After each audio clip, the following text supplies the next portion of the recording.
Mr. Dennis, how did Donald Trump manage to plead not guilty to these serious accusations, and how did the Biden office grasp this result?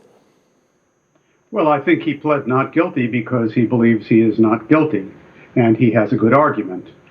I think the way to understand the Donald Trump affair is to first, for a moment, just look at what is being done to a candidate on the Democratic Party side, Robert Kennedy Jr., the nephew of the assassinated President John F. Kennedy.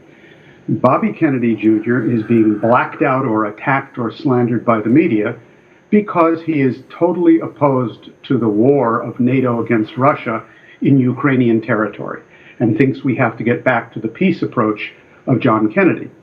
In the case of former President Donald Trump, he is being treated to a lynching operation by legal proceedings rather than by primaries in the electoral campaign because the people behind this war, the financial interests and the NATO interests, also are opposed to Trump's approach to the question of war, where he has stated repeatedly that he is against the kind of wars that are being waged right now.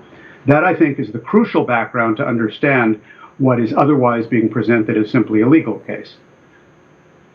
Correctly understood, Mr. Dennis. Now, Mr. Dennis, could these charges and federal prosecutions against Donald Trump, which is happening for the first time in U.S. history for a former president, affect his 2024 election campaign?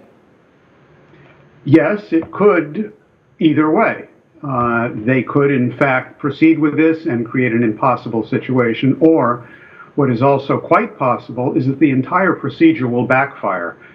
Most Americans understand that this has nothing to do with the actual issue of January 6th. It is a constitutionally guaranteed right in the United States to question the outcome of an election and to ask for a recount and so on. The violence that occurred has been traced largely to FBI provocateurs and agents infiltrated in the crowd who egged them on to violence that was completely unnecessary and inappropriate, wrong. So the American public is in large measure, especially the Trump base, more and more convinced that this is a completely illegal and unjust way to affect the elections, because otherwise they could not stop Donald Trump. So the danger here for Biden and for Wall Street and for NATO is that the entire procedure could backfire. It could also end up in Donald Trump being in serious trouble, but he plans to lead a campaign whether he goes to jail or not.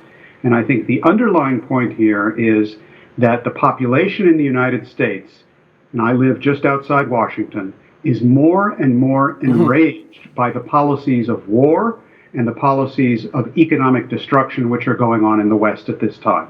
This could backfire. Thank you so much, Mr. Dennis, for this explanation. You joined me live from United States, Virginia, exactly. Thank you ever so much. My pleasure.